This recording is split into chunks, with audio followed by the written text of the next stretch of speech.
اسباب سے دھوکے میں نہیں پڑتے۔ اللہ نے فرمایا تو بھی تو ایک سبب ہی ہے، اہل بصیرت تم کو بھی ایک سبب ہی سمجھیں گے۔ اے اسرائیل علیہ السلام، تم بھی تو محض ایک پردہ ہو، اور اہل بصیرت کی نگاہ پردہ چاک کر کے اصل تک پہنچ جاتی ہے۔ جو اصل جاننے والا ہوگا وہ تجھے درمیان میں کب دیکھے گا؟ اہل بصیرت چونکہ اخروی انعامات کو جانتے ہیں، وہ موت اور مارنے والے کو برا نہیں سمجھیں گے۔ مومن کی موت تو ایسی ہوتی ہے جیسے کسی قیدی کا قید سے چھوٹ جانا۔ جب روح جسم کی قید سے آزاد ہوتی ہے تو اس کی پرواز بڑھ جاتی ہے، پھر اس قیدی کی تمنا ہوتی ہے کہ نیند ہی میں رہے اور روح دوبارہ جسم میں نہ جائے۔ جب دنیا مومن کے لیے قید خانہ ہے تو اس کو اس سے نجات حاصل کرنے کی کوشش کرنی چاہیے۔ آخرت کے مزے کی طرف راہ پانے کے لیے رات کو محراب میں کھڑے رہنا چاہیے اور شمع کی طرح آنسو بہانے چاہیے۔ اللہ تعالیٰ کی طرف سے جب دینوی نعمتوں کا اہتمام ہے تو اخروی نعمتیں بھی تیار ہو رہی ہیں۔ اخروی نعمتوں تک پہنچنے کا ذریعہ انسان کی طلب اور جستجو ہے، اور یہ طلب اور جستجو بھی خدا خود ہی عنایت کرتا ہے، کیونکہ ہر طالب کے لیے ایک مناسب مطلوب ہونا چاہیے، اور تو اپنی طلب میں اضافہ کر کے صرف ذات کو طلب کر، تاکہ تو مرے تو لوگ تجھے مردہ سمجھے اور تو اپنے آپ کو ابدی زندگی کے ساتھ زندہ سمجھے۔ مردہ سمجھنے والوں سے تو کہے گا کہ اگرچہ میرا جسم مردہ نظر آ رہا ہے لیکن دل اور روح جنتوں کی سیر میں ہے۔ جو روح عالم برزخ میں آرام سے سو رہی ہو اسے جسم کی کوئی پرواہ نہیں ہوتی، اور وہ روح تمنا کرتی ہے کہ کاش میری قوم میری اس حالت سے آگاہ ہو۔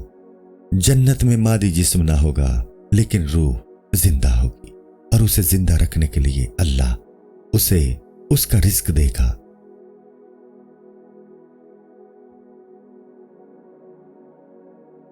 جلد پنجم، حکایت نمبر 57۔ اس دنیا کی چکنی چپڑی چیز بے فائدہ ہے، لیکن اللہ کی طرف سے روح کو مہیا کردہ رزق بہت عمدہ ہے۔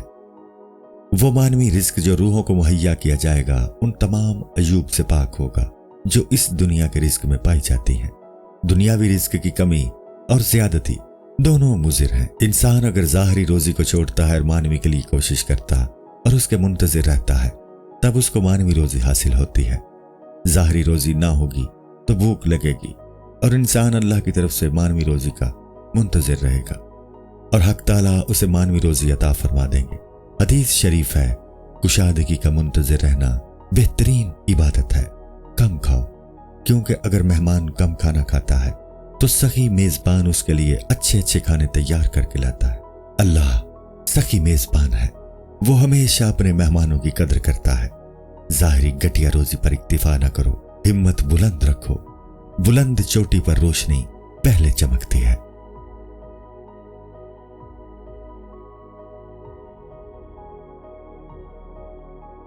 جلد پنجم، حکایت نمبر 58۔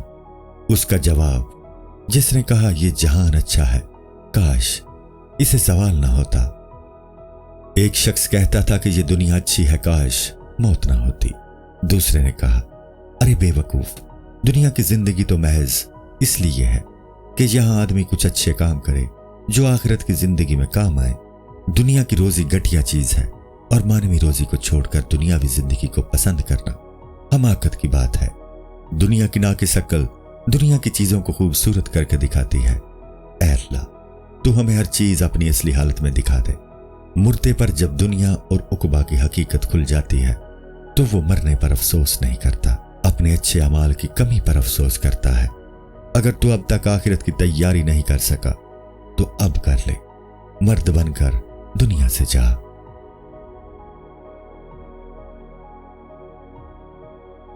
جلد پنجم، حکایت نمبر 59۔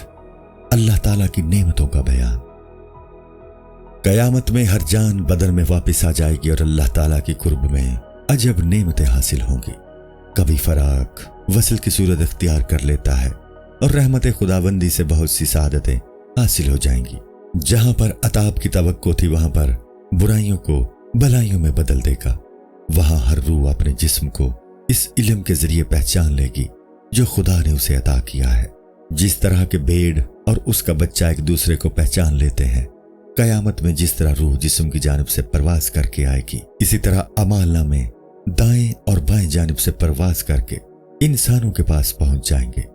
فرشتے ہر انسان کے ہاتھ میں اس کی نیکیوں اور گناہوں کے اعمال نامے پکڑا دیں گے۔ اگر کسی نے مجاہدہ کر کے نیک عادت بنا لی ہوگی تو صبح محشر میں اس کے سامنے آئے گی۔ ہمارا سونا اور پھر بیدار ہونا ہمارے مرنے اور قیامت میں زندہ ہو جانے کے گواہ ہے۔ دنیا میں ہمارا جو اعمال نامہ فرشتے تیار کر رہے ہیں وہ ہم سے پوشیدہ ہے، قیامت میں وہ ظاہر ہو جائے گا۔ یہ اسی طرح ہے جیسے ایک انجینئر کے دل کے خیالات اصل صورت میں ظاہر ہو جاتے ہیں، یا جس طرح زمین کے اندر کا بیج باہر آ کر درخت کی صورت اختیار کر لیتا ہے، اسی طرح انسان کے خیالات اور راز قیامت میں صورتیں اختیار کر لیں گے۔ دلوں کے راز اسی طرح ظاہر ہو جائیں گے جس طرح لالٹین کے اندر کے تیل یا پانی کا پتہ چل جاتا ہے۔ اگر انسان میں تقوی ہے تو اس پر سرسبزی نمودار ہو جائے گی، برا اعمال نامہ بائیں ہاتھ میں دیا جائے گا اور بدکار سوکھے درخت کی طرح سرنگوں ہو جائے گا۔ اس گناہگار نے جو مکاریاں کی ہوں گی وہ سب اس میں درج ہوں گی، اس کا غرور و تکبر بھی اس میں درج ہوگا۔ قرآن میں ہے کہ آج ہم ان کے منہ پر مہر لگا دیں گے اور ہم سے ان کے ہاتھ گفتگو کریں گے اور ان کے کاموں پر ان کے پاؤں گواہی دیں گے۔ چور کے گھر سے چوری کا مال برآمد ہو جائے تو ثبوت مکمل ہو جاتا ہے۔ فرشتے اس کو جہنم کی طرف لے جائیں گے، وہ راستے میں رکے گا اور کسی امید پر مڑ مڑ کر دیکھے گا۔ اس کے لیے عالم قدس سے خطاب ہوگا کہ اے جھوٹے، اعمال صالحہ سے ننگے مڑ مڑ کر کیا دیکھتا ہے؟ کس جزا کا انتظار ہے؟ اب بیکار ٹال مٹول نہ کر، اپنے اعمال نامے کو دیکھ۔ تیرے پاس کون سا عمل خیر ہے؟ نہ رات کی نماز نہ دن کا روزہ، تو نے لوگوں کو زبان سے بھی ستایا اور ظالموں کو انجام سے بھی عبرت حاصل نہ کی۔ اگر گناہ کیے بھی تھے تو توبہ کر لیتا۔ جزا کی مثال سایہ کی سی ہوتی ہے، قد ٹیڑھا ہوگا تو سایہ بھی ٹیڑھا ہوگا۔ اب یہ گناہگار جناب باری میں عرض کرے گا کہ جو کچھ بتایا گیا ہے میں اس سے بھی 100 گنا زیادہ خطا کار ہوں، لیکن اے کریم تیری رحمت ان گناہوں سے بھی بدتر گناہوں کی پردہ پوشی کرنے والی ہے۔ مجھے نہ اپنے اعمال پر بھروسہ ہے نہ اپنی عاجزی پر، بلکہ محض تیرے کرم پر بھروسہ ہے۔ میری امید تیرے اس کرم سے وابستہ ہے جو کسی بھی بدلے اور عوض سے بے نیاز ہے۔ میں مڑ مڑ کر تیرے اس کرم کو دیکھتا ہوں، اپنے اعمال کو نہیں۔ تو نے ہمیں وجود عطا کیا، یہ بھی تمہارا کرم ہی تھا، ورنہ اس وجود سے پہلے نیک اعمال کہاں تھے؟ جب گناہگار اپنی خطائیں گنا کر خالص بخشش طلب کرے گا تو اللہ ملائکہ کو حکم دے گا کہ جب اس نے اپنی امید ہماری بخشش سے وابستہ کی ہے تو اسے جہنم کی طرف سے واپس لے آؤ، ہم اس کی تمام خطائیں معاف کرتے ہیں، کیونکہ ہم بے پرواہ ہیں۔ ہم اپنے کرم کی وہ آگ جلائیں گے جو اس کے جرائم کو جلا کر خاک کر دے گی۔ قرآن میں ہے، اے مومنو، اللہ سے پرہیزگاری حاصل کرو اور ٹھیک بات کرو، وہ تمہارے اعمال کو سدھار دے گا اور تمہارے لیے تمہارے گناہوں کو بخش دے گا۔ جس قدر بھی افعال انسانی ہے وہ مظہر صفات و اسماء باری تعالیٰ ہے، اور اس لحاظ سے ان میں ایک نور ہے، لیکن چونکہ ان کا صدور بندہ کے اختیار سے ہوا ہے، اس لحاظ سے ان میں جرم و خطا کی صفت پیدا ہو گئی ہے۔ جب حضرت حق تعالیٰ اپنے کرم سے اس اختیار کو محو فرما دے گا تو ان کا نور واضح ہو جائے گا اور ان افعال میں جرم و خطا کی صفت باقی نہ رہے گی۔ بندہ کے اس اختیار کی حقارت اور صفت یوں ظاہر ہوگی کہ جیسے اقوال میں اس کا اختیار زبان کی وجہ سے ہے، نظر کے گناہوں کا اختیار آنکھ کی وجہ سے ہے، سننے کا اختیار کان کی 2 ہڈیوں کی وجہ سے ہے، معلومات میں اختیار خون کی وجہ سے۔ انسان کے اختیار کی حقیقت یہ ہے کہ یہ منی جیسی نجس چیز سے بنا ہے۔ جب وہ اس قدر ناچیز ہے تو غرور و تکبر اس کے لیے مناسب نہیں، اسے ایاز کی طرح ہمیشہ اپنی اصل پر نگاہ رکھنی چاہیے۔ السلام علیکم۔ پوری کتاب دیکھنے کے لیے ہمارے YouTube چینل صوفی سما کی پلے لسٹ میں جائیں، یہاں آپ کو مختلف بزرگوں کی کتابیں ملیں گی، اور جو کتاب پوری نہ ہوئی اس پر کام تیزی سے ہو رہا ہے اور ریگولر بیسس پر اپلوڈ ہوتی رہتی ہیں۔ آپ سے گزارش ہے کہ آپ ہمارے YouTube چینل کو سبسکرائب کر لیں اور بیل نوٹیفیکیشن پر کلک کر لیں تاکہ ہماری آنے والی کتابیں آپ کو ملتی رہیں۔ جزاک اللہ خیر۔